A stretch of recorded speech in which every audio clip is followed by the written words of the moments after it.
కూడి వచ్చిన ప్రతి ఒక్కరికి మన ప్రభువును రక్షకుడైన యేసుక్రీస్తు నామములో వందనాలు తెలియజేస్తాను. అందరికీ పునరుద్ధానపు దినపు శుభాకాంక్షలు. హల్లెలూయా. ఈస్టర్ అనే మాట బైబిల్ గ్రంథంలో రాయబడలేదు. ఇప్పుడు ఈస్టర్ అనే మాట బైబిల్ గ్రంథంలో రాయబడలేదు, కానీ హ్యాపీ ఈస్టర్ అని చాలామంది పోస్టర్ పెట్టుకుంటున్నారు. ఏదేమైనా దేవునికి మహిమ. కానీ యేసయ్య ఒక మాట అన్నాడు, ఏమంటే అది పునరుద్ధానము జీవమును నేనే. చూడండి, ఆ మాట చదువుకుందాం. పరిశుద్ధ బైబిల్ గ్రంథంలో నుంచి యేసుక్రీస్తు ప్రభువారు మాట్లాడినటువంటి పలికినటువంటి ఆ మాటల్లోంచి కొన్ని వాక్యాలు మనము ఈ సమయంలో ధ్యానం చేసుకుందాం.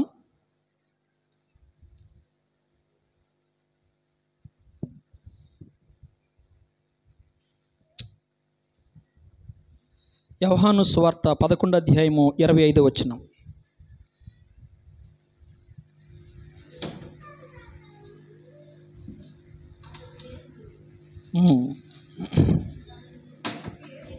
అందుకు యేసు, పునరుద్ధానమును జీవమును నేనే, నా యందు విశ్వాసముంచువాడు చనిపోయినను బ్రతుకును.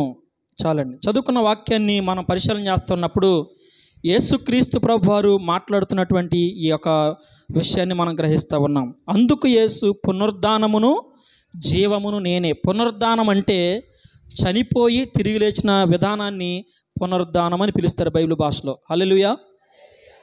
ఎందుకనంటే ఈ యొక్క పునరుద్ధానపు ఆదివారమున ఈ సంతోషకరమైనటువంటి పండగ ఇది మనకి.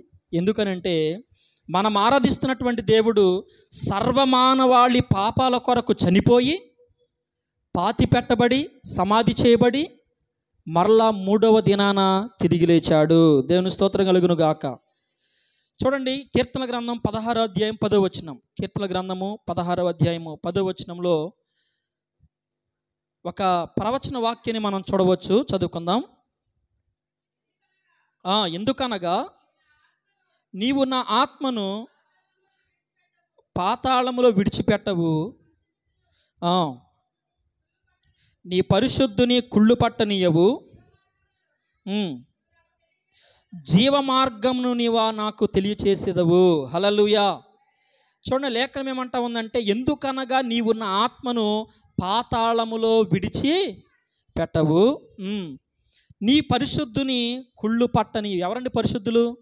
మనం ఆరాధిస్తున్నటువంటి దేవుడు యేసయ్య. ఆయన పరిశుద్ధుడు. లోకంతో ఒక సవాళ్ళు ఇస్తున్నాడు, ఏంటంటే నాలో పాపమున్నదని మీలో ఎవరైనా రుజువు పలచగలరా? హల్లెలూయా. ఆయనలో ఏ పాపము కూడా లేదు.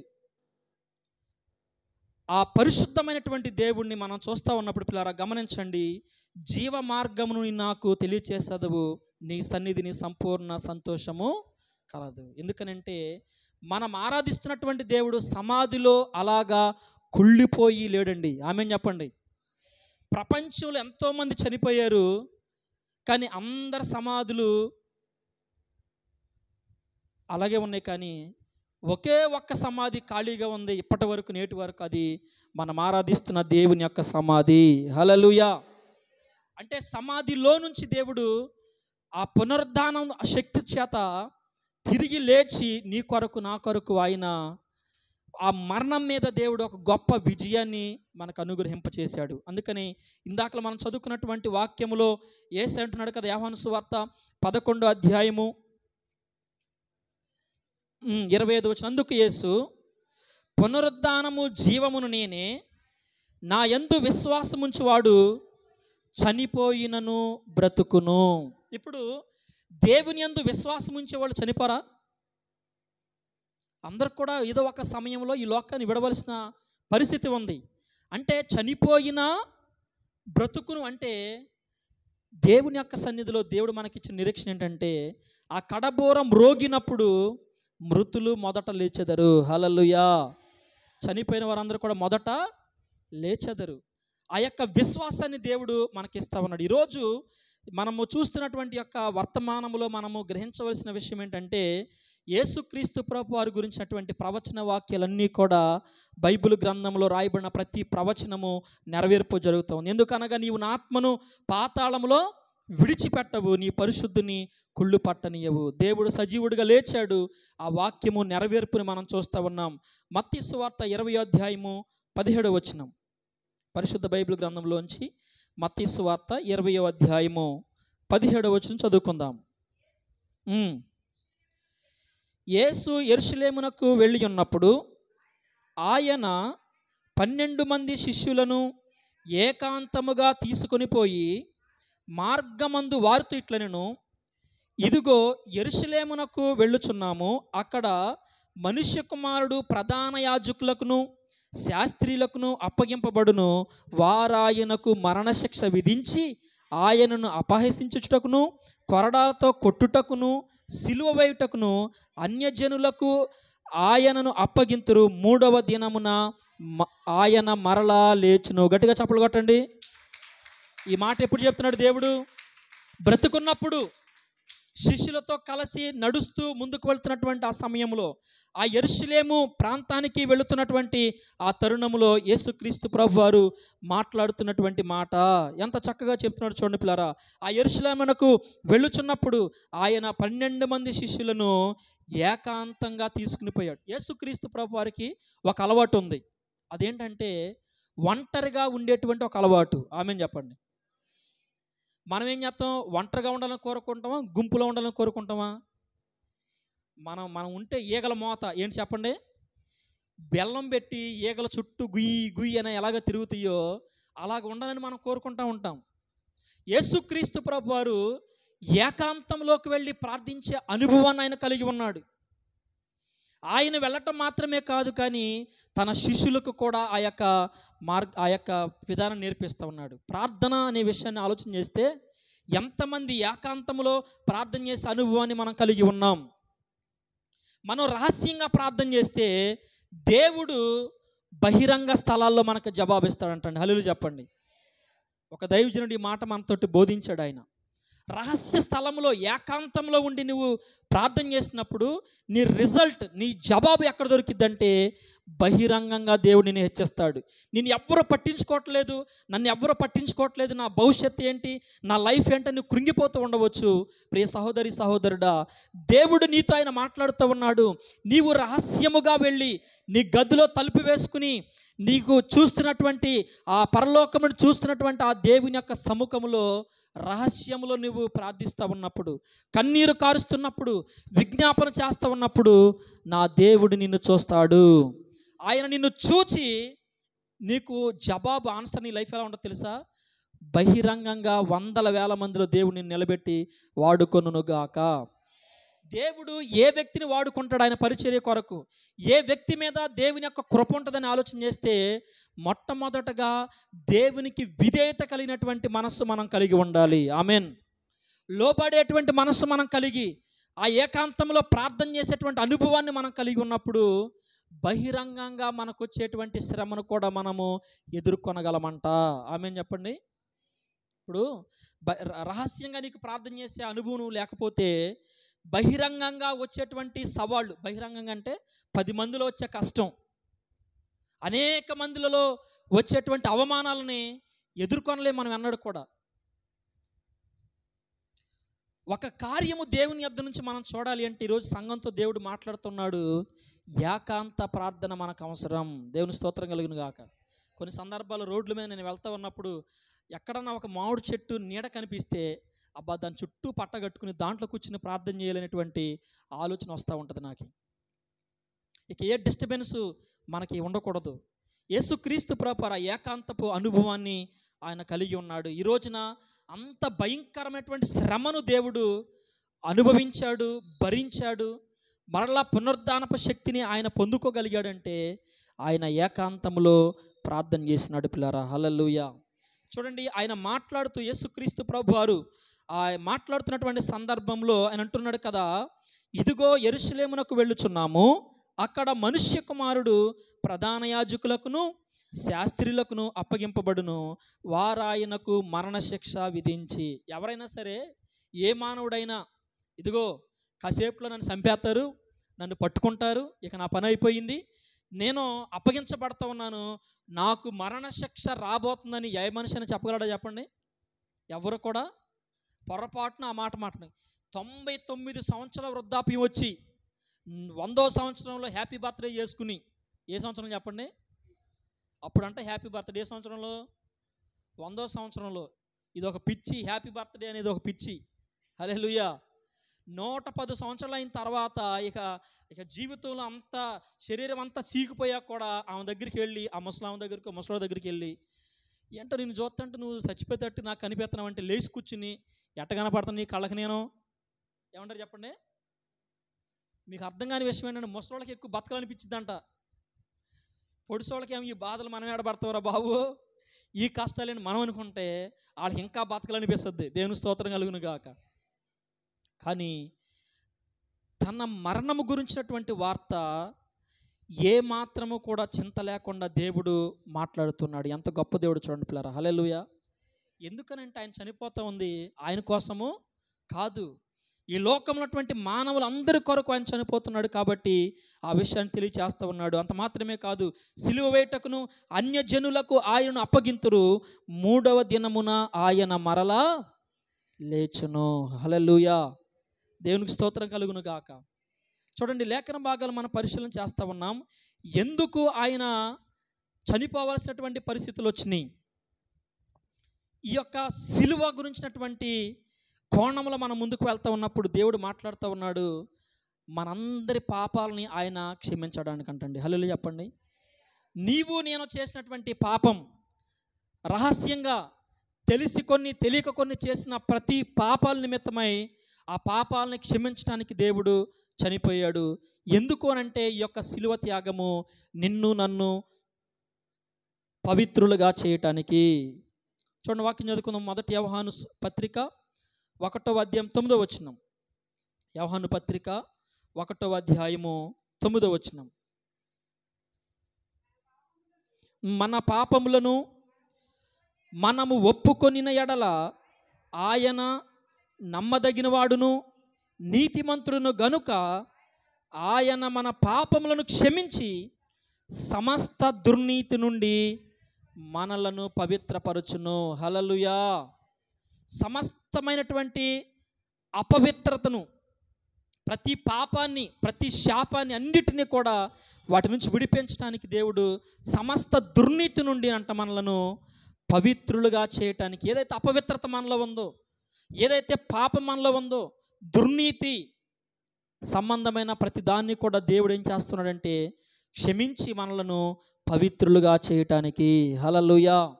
ఈ రోజున ఎంతమంది దేవుడు ఇంత గొప్ప త్యాగం మన కొరకు చేస్తే ఎంతగా మనము దేవుని కొరకు నిలబడగలుగుతూ ఉన్నాం, దేవుని మీద ఎంతగా మనం ఆధారపడగలుగుతున్నాం, దేవుని యొక్క సన్నిధిలో పరిశుద్ధాత్మ దేవుడు మనతో మాట్లాడుతున్నటువంటి విషయాలను మనము గ్రహించగలుగుతున్నామా, వాక్యం మీద మనము ఆధారపడగలుగుతున్నామా? గమనించండి నా ప్రియ సహోదరి సహోదరులారా, ప్రియ సంగమా, దేవుడు ఆయన మనతో మాట్లాడుతూ ఉన్నాడు. దేవుని యొక్క సన్నిధిలో దేవుడు బయలుపరుస్తున్నటువంటి ప్రతి ఒక్క వాక్యము ద్వారా దేవుడు నిన్ను నన్ను బలపరచునుగాక. ఆయన వాక్యము నమ్మదగినది, ఆయన నమ్మదగిన వాడు. లేఖనం ఏం తెలియచేస్తూ ఉందంటే, మన పాపములను మనము ఒప్పుకొని ఎడల ఆయన నమ్మదగిన వాడు. హల్లెలూయా చెప్పండి. ఎవరు నమ్మదగిన వాడు? ఈ నమ్మదగిన వారు ఎవరు? నీ తల్లిదండ్రులు నమ్మదగిన వారు అనుకుంటే వారికి అననుకూలమైన వాతావరణం వారు నీలో చూస్తే పొర్రపాటు నిన్ను నమ్మరు. ఆమె చెప్పండి. పొర్రపాటు నిన్ను అసలు వాళ్ళకి నచ్చకపోతే గోజాడి ఏడిసిన 1000 రూపాయలు ఉన్నా నీకు 10 రూపాయలు కూడా ఇవ్వరు. నచ్చితే ఎంత దూరమైనా తీసుకెళ్ళిపోతారు. హల్లెలూయా. అంటే ఈ లోకంలో ఎవరో నమ్మదగిన వారు, స్నేహితులు నమ్మదగిన వారు అనుకుంటే నీ కష్టం వస్తే మొట్టమొదటిగా నీ నుంచి దూరం అయిపోద్ది స్నేహితులే. యేసు రక్త విజయం. హల్లెలూయా. ఎవరు చెప్పండి?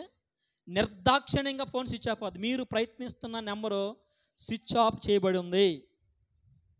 ఈ సమయంలో అందుబాటులో లేదు. ఇక రెండో క్వశ్చన్ లేకుండా స్విచ్ ఆఫ్ చేసుకుంటారు ఫోను.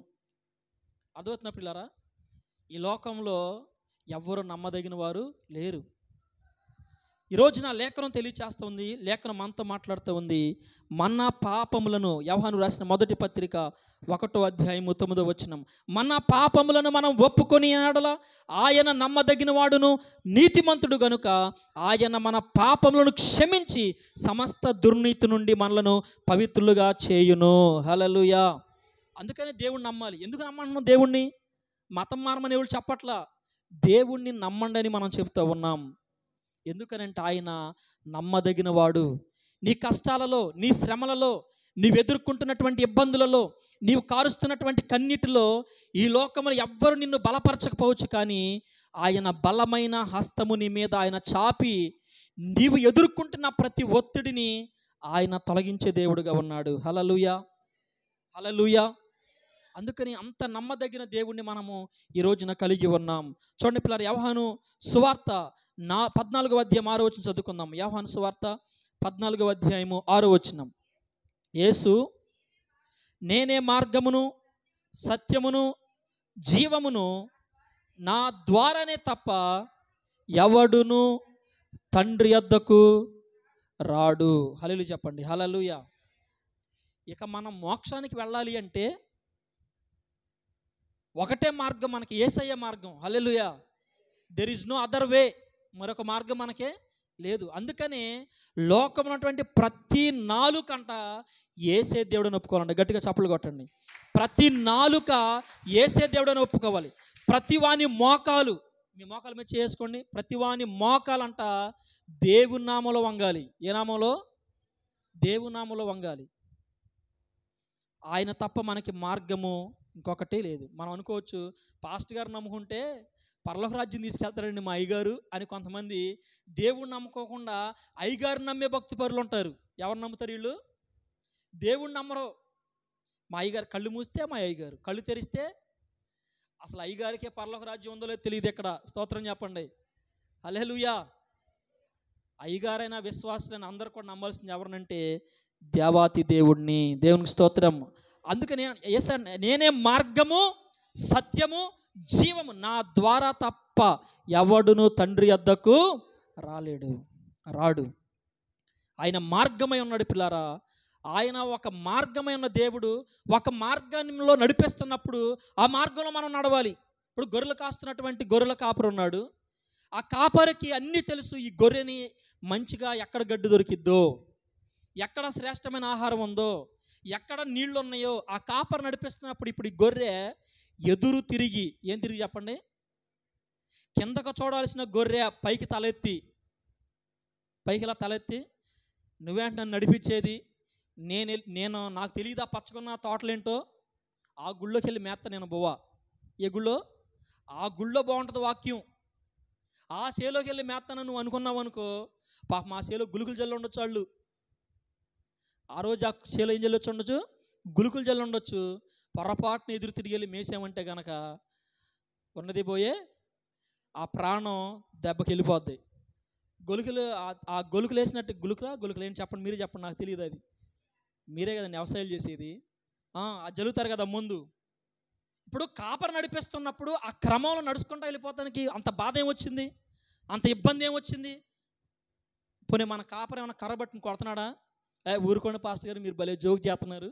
పునరుద్ధానం ఈస్టర్ పండుగ రోజున కొట్టేదాకా వెళ్ళావా? అసలు ఒక్క మాటను చూడు, మమ్మల్ని తెల్లారేసి రక్త గుడికొస్తే కొట్టేక, గుడికొస్తే. నా ప్రియ దేవుని బిడ్డలారా గమనించండి, దేవుడు ఆయన మనతో మాట్లాడుతూ ఉన్నాడు. ఒక మార్గంలో దేవుడు మనల్ని నడిపిస్తున్నప్పుడు దేవుని బిడ్డలమైన మనము ఆ మార్గంలో నడుచుదుముగాక. మన సేవకుడు ఒక పెద్ద దైవజనులాగా కోట్లు వేసుకోలేకపోవచ్చు. మన దైవజనుడు, మనకు వర్తమానం బోధిస్తున్నటువంటి దైవజనుడు కొంచెం పేదరికంలో ఉండవచ్చు, అంతగా చదువు లేకపోవచ్చు, నీ అంత చదువు లేకపోవచ్చు, అల్లులు చెప్పండి, మీ అంత జ్ఞానం లేకపోవచ్చు, మీ అంత డబ్బు లేకపోవచ్చు. కానీ మీ అందరి దగ్గర లేనిది దేవుడు తన దైవజనులు నిలబెట్టాడు, తన దైవజనులు ఉంచాడు. అదేంటంటే అభిషేకం. అందరూ చెప్పండి, అదేంటి? అభిషేకం. ఆ అభిషేకంని డబ్బిచ్చి కొనలేవు నీవు.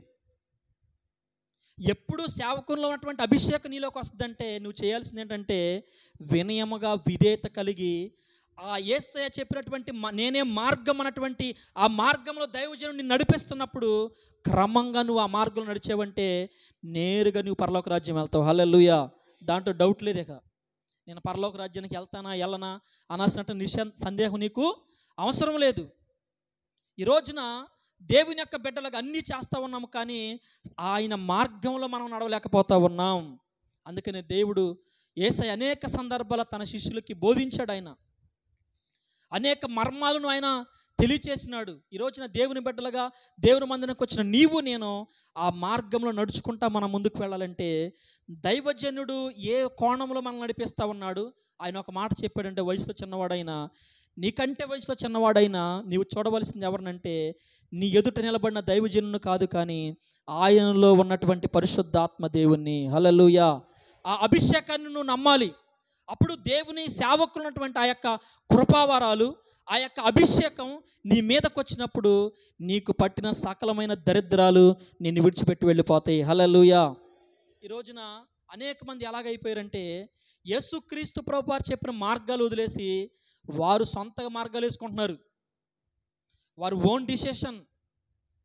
నా పైన ఎవరు ఉండాల్సిన అవసరం లేదండి, నేనే ఇక ముఖ్యం. ఎవరో నేనే, నాకు ఒకరు చెప్పాల్సిన అవసరం లేదు. నా బైబిల్ తెలియదా, వాక్యం తెలియదా నాకు అనుకునేవాళ్ళు లేకపోలేదు. ఈ రోజున ఒక మెంటర్షిప్లో ఉన్నటువంటి దైవజనులు అందరూ కూడా నాతో సహా దీవించబడ్డారు. హల్లెలూయా. ఈరోజు మీకు వాక్యం బోధిస్తున్నటువంటి నేను ఈ రోజంతా జరిగిన ప్రతి మాట పిన్ టు పిన్ ఒక దైవజనుడు చెప్తాను. నేను ఒక ఆత్మీయ నాయకుడికి చెప్పి, ఇదిగో ఈరోజు నా పలానా ఇంటికి వెళ్ళాను, ఈరోజు నేను పలానా చోటకి వెళ్ళి ప్రార్థన చేశాను, ఈరోజు నాకు పలానా చోట వాక్యం చెప్పాను, ఇదిగో ఈ ఫోటో పలానా చోట నేను వాడబడ్డాను. ఆయన ఓకే మొత్తం చూసుకుని ప్రార్థన చేస్తూ ఉంటాడు. మన అడుగులు సఫలీకృతం అవ్వాలి అంటే, మన మార్గంలో మనం వర్ధిల్లాలి అంటే ఒక దైవజనుడి యొక్క నీడలో నీవు నడుచుదువుగాక. దేవుని స్తోత్రం కలుగును గాక. ఆ నీ ఎదుట దేవుడు నిలబెట్టినటువంటి దైవజనుడు చూపుకి అందహీనుడుగా ఉండవచ్చు, ఎత్తుకి పొట్టువాడుగా ఉండవచ్చు. నువ్వు చూడాల్సింది ఏంటంటే పై రూపాన్ని నువ్వు చూడకూడదు, హృదయమోని నువ్వు చూసే వ్యక్తిగా నీవు ఉండాలి. హల్లెలూయా. అప్పుడు నీవు ఎప్పుడైతే ఆత్మ నడిపింపుకు నువ్వు లోబడతావో ఆ రోజున నుంచి నీ జీవితంలో ద్వారాలు తెరవటం ప్రారంభమవుతాయి. హల్లెలూయా చెప్పండి. అప్పటి వరకు మూసుకుపోయినటువంటి ద్వారాలు, దేవుని చిత్తాన్ని విడచి నువ్వు బయటకు వెళ్ళి పనిచేయాలంటే 24 గంటలు నువ్వు కష్టపడాలి, కానీ ఫలితాన్ని నువ్వు సాధించలేవు. ఒకవేళ వచ్చిన ఆ ఫలితం చాలా తక్కువగా నీకు ఉంటుంది. అదే దేవుని మీద నువ్వు ఆధారపడి ఒక క్రమంలో ముందుకు వెళ్తూ ఉంటే మీరు గమనించండి, అంచెలంచెలుగా దేవుడు మనల్ని వర్ధిల్లింప చేస్తాడు. హల్లెలూయా. అందుకని యేసయ్య అంటున్నాడు, నేనే మార్గము సత్యము జీవము, నా ద్వారానే తప్ప ఎవడును తండ్రి వద్దకు రాడు. ఈరోజు ఎందుకు ఈ యొక్క క్రమాన్ని మనం అనుసరించాలి, ఎందుకు మన మందిరానికి వస్తూ ఉన్నాం, ఎందుకు ప్రభుని మనం ఆరాధిస్తూ ఉన్నామంటే ఆయన మార్గంలో మనం నడుస్తూ ఉన్నాం కాబట్టి దేవుడు మనల్ని ముందుకు నడిపిస్తాం. చూడండి, మరొక వాక్యాన్ని మనం చదువుకుందాం. యెషయా గ్రంథం 50వ అధ్యాయం 6వ వచనం. యేసుక్రీస్తు ప్రభువారు ఆయన ఎంతగా మన కొరకు శ్రమ పడ్డాడో కొన్ని మాటలు మనం ధ్యానం చేసుకుందాం. 50వ అధ్యాయం 6వ వచనం అండి. కొట్టువారికి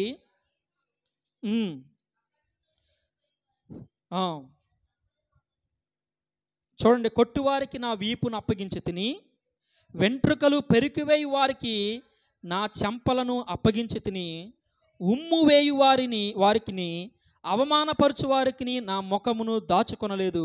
ప్రభువు యెహోవా నాకు సహాయము చేయవాడు గనుక నేను సిగ్గుపడలేదు. దేవుడు అంటండి ఆ కలవరి సిలువలో ఏమాత్రం కూడా సిగ్గుపడలేదంటండి. కొడతా ఉంటే కొట్టేవాళ్ళకి ఆయన వీపుని ఏం చేశాడు, అప్పగించేసుకున్నాడు కొట్టుకోమని. ఆ వెంట్రుకలు పెరిగి వారికి తన చెంపను ఆయన అప్పగించాడు. ఉమ్ము వేస్తూ ఉంటే, ఉమ్ము వేసి అవమానపరుస్తూ ఉంటే ఆ మొహాన్ని ఉమ్మేస్తున్నారు కదా, దాచుకోలేదంటండి. ఇలా దాచుకోలే ఆయన. ఎందుకో తెలుసా, నీ మీద నా మీద పడవలసిన ఉమ్ము మనం ఆరాధిస్తున్నటువంటి దేవుని మీద పడింది. మనం పొందవలసినటువంటి దెబ్బలను ఆయన అనుభవించాడు. శ్రమల గుండా ముందుకు వెళ్ళాడు. గడిచిన శుక్రవారం మనం వాక్యాన్ని ధ్యానించాం. ఆ సిలువలో పలికిన 7 మాటల్లో ఉన్నటువంటి మర్మాలు మనము ధ్యానం చేసుకున్నాం ప్రియులారా. అంత ఘోరాతి ఘోరమైనటువంటి శ్రమను ఆయన పడుతూ ఉన్నాడు. కింద మాటలు మనం చదువుకోండి, చాలా మర్మం ఇక్కడ దాగి ఉంది. నువ్వు గ్రహించాలి వాక్యాన్ని ఈ రోజున. చూడండి, ప్రభువగు యెహోవా నాకు సహాయం చేయవాడు గనుక నేను సిగ్గుపడలేదు. నేను సిగ్గుపడనని ఎరిగి నా ముఖమును చెకుముకి రాతి వలె చేసుకుంటుని. నన్ను నీతిమంతునుగా ఎంచువాడు ఆసనుడై ఉన్నాడు. నాతో వ్యాజ్యమాడెవడు? మనము కూడుకొని వ్యాజ్యమాడుదుము. నా ప్రతివాది ఎవడు? అతను నా యొద్దకు రానిమ్ము. ప్రభువు యెహోవా నాకు సహాయం చేయును. నా మీద నేరస్థాపన చేయువాడెవడు? వారందరూ వస్త్రములే పాతగిలిపోవుదురు, చిమ్మట వారిని తినివేయును. 10వ వచనం చూడండి. మీలో యెహోవాకు భయపడి ఆయన సేవకుని మాట వినువాడెవడు? ఎవరికి భయపడి? సేవకులు భయపడాల్సిన అవసరంలా. భయపడాల్సింది ఎవరికైనా ఉందో లేఖనంలో? యెహోవాకు భయపడి ఆయన సేవకుని మాట సేవకుని మాట వెంటనే ఇంక చేయాల్సిన అవసరం ఏమీ లేదు. యెహోవాకు భయపడి సేవకుని మాట వినువాడు ఎవడు? వెలుగు లేకయే చీకట్లో నడుచువాడు యెహోవా నామమును ఆశ్రయించి తన దేవుణ్ణి నమ్ముకొనవలెను. వెలుగు లేకయే చీకట్లో నడుచువాడు యెహోవా నామమును ఆశ్రయించాలి. వెలుగులో నడవకుండా చీకటిలో నడుస్తూ చీకటిని ఆశ్రయిస్తున్నటువంటి మన జీవితాల్లో మనం చేయవలసిన పని ఏంటంటే యెహోవా నామముని మనం ఆశ్రయించి మన దేవుని మనం నమ్ముకోవాలి. హల్లెలూయా. దేవుని మీద ఉన్న మన నమ్మకం స్థిరంగా ఉండాలి. కష్టములో, నష్టములో, సమస్యలో, శోధనలో, అన్ని విషయాల్లో కూడా మనం నమ్మాల్సింది దేవునిని, ఆయన వాక్యాన్ని. ఇప్పుడు ఇంతగా మన కొరకు ఆయన శరీరాన్ని దేవుడు సమర్పించుకుని ఆయన నలిగిపోతూ శ్రమపడుతూ వేదనలో, కష్టములో, ఇబ్బందులలో, బాధలలో దేవుడు అంత భారాన్ని ఆయన మన కోసం భరిస్తే కొంచెం దేవునికి భయపడలేమా? మనం మందిరంలో క్రమాన్ని అనుసరించి నడవలేమా?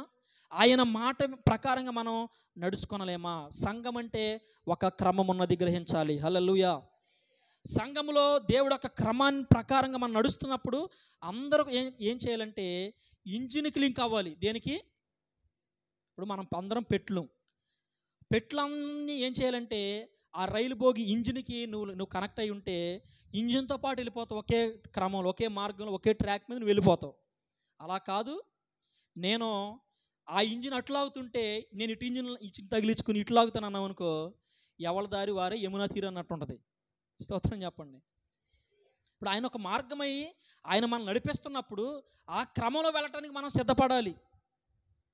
అప్పుడు అలా జరుగుతున్నప్పుడు నీకు ఇంధనం ఖర్చు అవ్వదు. ఆమెను చెప్పండి. నీవు ఒళ్ళు గొల్ల చేసుకోవాల్సిన అవసరం నీకు లేదు.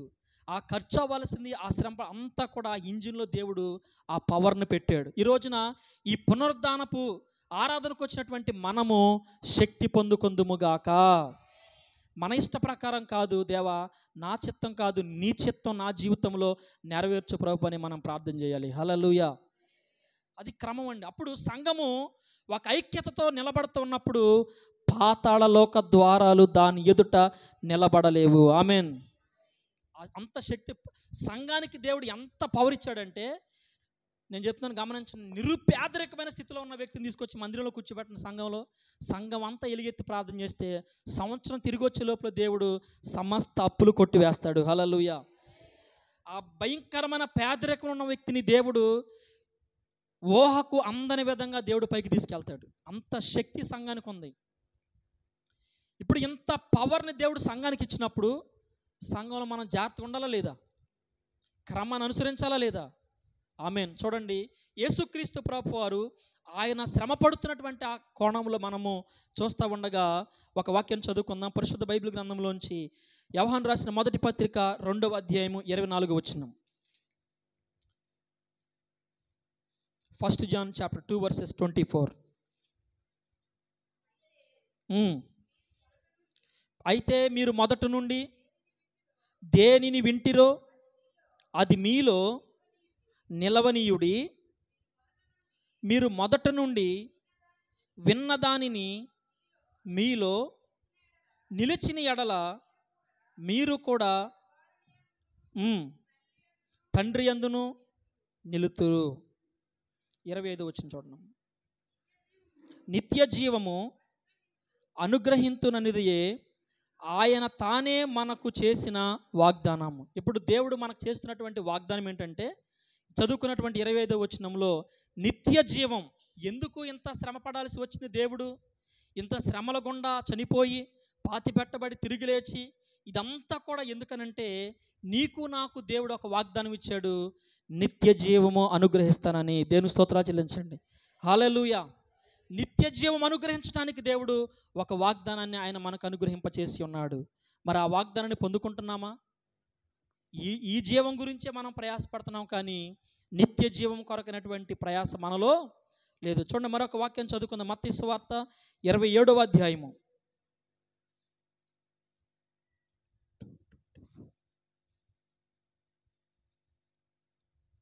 45వ వచనం.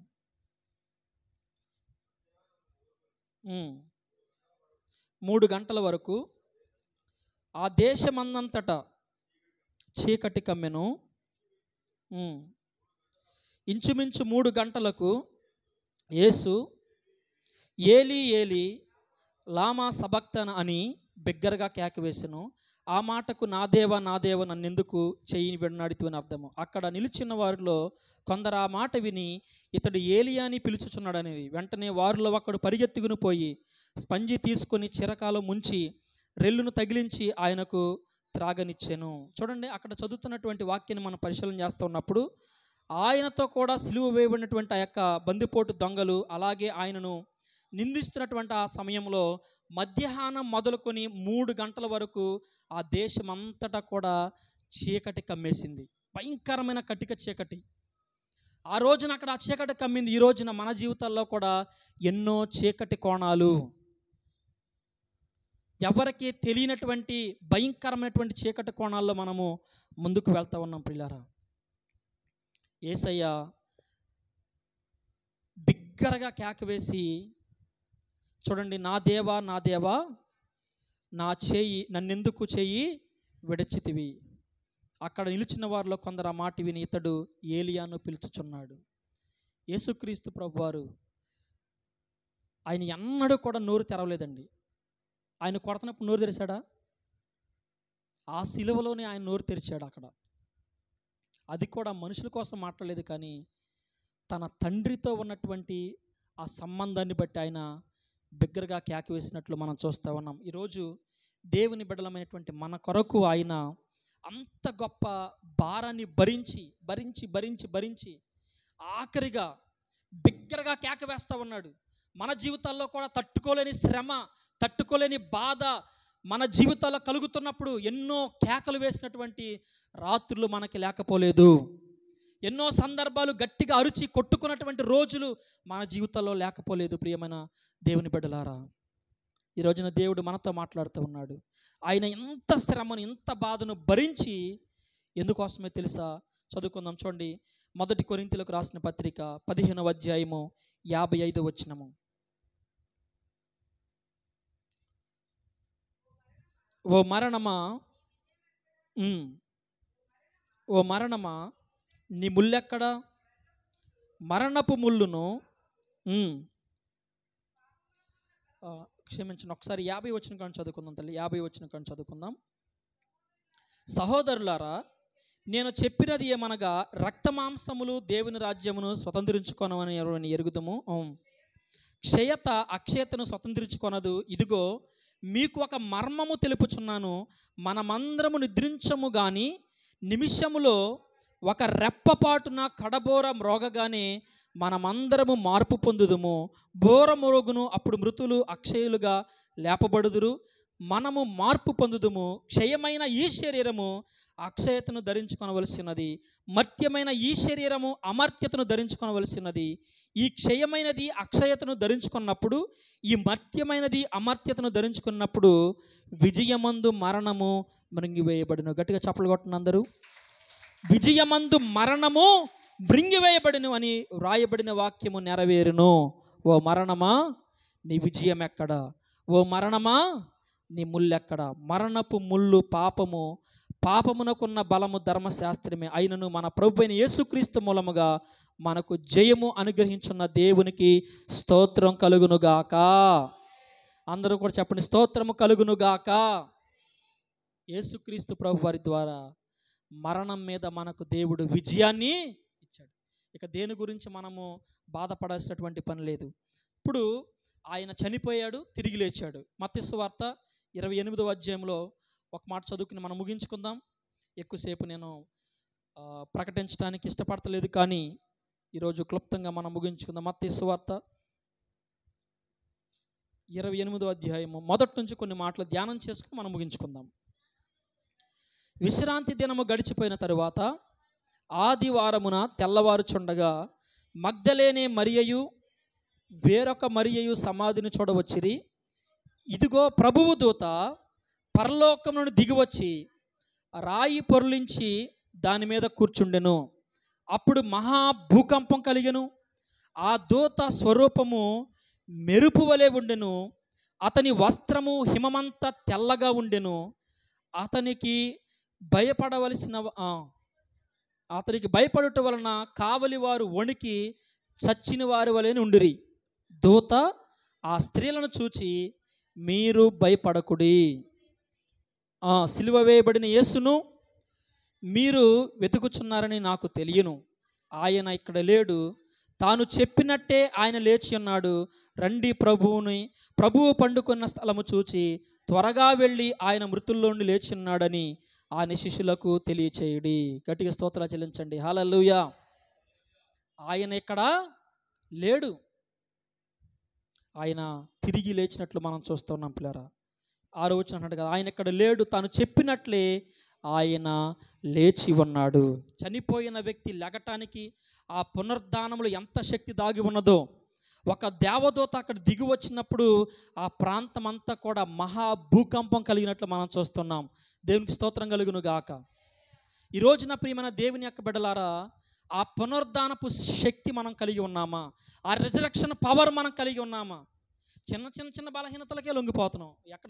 ఎలా చేస్తున్నారంటే చిన్న చిన్న విషయాలకి అక్కడక్కడే తిరుగుతాం మనం. భూచక్రాన్ని తిప్పుతారా, అదేం చేస్తుంది? అక్కడే తిరిగిద్ది, గిరగిర తిరిగిద్ది. అది దాన్ని చూసి మనం సంబరపడిపోతున్నాం. ఇంకా తిరగాల్సింది చాలా మన జీవితాల్లో ఉన్నాయి. అంత భయంకరమైనటువంటి శ్రమలలో గొప్ప విజయాన్ని మనం పొందుకోవాలి అంటే ఈ రోజున మందిరానికి వచ్చిన నీకు నాకు ఆ పునరుద్ధానపు శక్తి దేవుడు దయచేయును గాక. హల్లెలూయా. చూడండి, ఈ విశ్రాంతి దినము ఆ గడిచిపోయిన తరువాత ఆదివారమున ఆ తెల్లవారుతున్నటువంటి సమయంలో స్త్రీలు మందిరానికి వెళ్ళారు. ఆ రోజున ఆ స్త్రీలు మందిరానికి వెళ్ళారు, అక్కడికి ఆ సమాధి దగ్గరికి వెళ్ళి. ఈ రోజున మన స్త్రీలు ఎవరైనా తెల్లవారుజామున గుడికి వస్తారా? ఒకటి పాస్టర్ గారు జోకులు చేస్తారేంటి? టైం 11ంటికి ప్రార్థన అంటే ఎన్నింటికి వస్తాం చెప్పండి? 11:30. మీరు ఏ టైం పెట్టుకున్నా మేము మా టైంలోనే మందిరానికి వస్తాము. హల్లెలూయా. అందుకనే యేసుప్రభువారు ఏమన్నారంటే, వారు విన్నా వినకపోయినా సర్వ సృష్టికి వెళ్ళి నా సువార్తను ఆయన ప్రకటించమన్నాడు. కాబట్టి మీరు విన్నా వినకపోయినా మేము సువార్త ప్రకటిస్తాం. హల్లెలూయా. నమ్మి బాప్తిస్మం పొందిన వారు రక్షించబడును, నమ్మని వానికి శిక్ష విధించబడును. హల్లెలూయా.